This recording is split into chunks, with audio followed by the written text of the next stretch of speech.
Welcome back to the vault where real money pays attention. Let's get into it. Nobody rang a bell, there were no headlines and no alerts, but something important just happened. Gold and silver quietly broke away from stocks, not in price, but in power.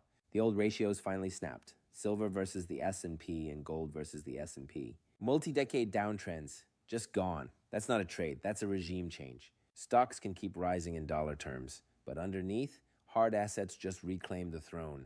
Debt is too big to pay. So they're choosing the other option, not default, dilution. The next Fed won't talk tough. They won't fight inflation, they'll manage it. The kind of people being floated, the real candidates, don't believe in price stability. They believe in lower rates, yield curve control, and letting 3 to 4% inflation run hot.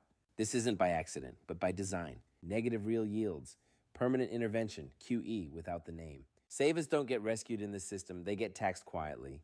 The dollar is losing its aura. The dollar still works, but the faith is fading.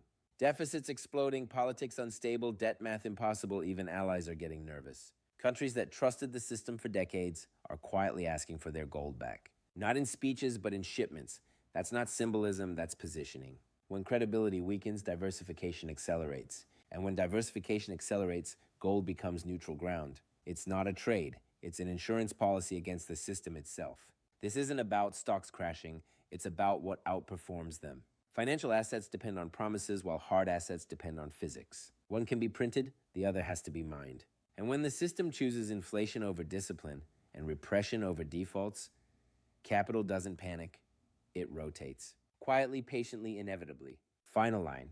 By the time everyone agrees gold and silver are in a new cycle, the real accumulation phase will already be over. Rotations don't ask for attention, they just replace who holds power. Well, that's all for today. Catch us next time.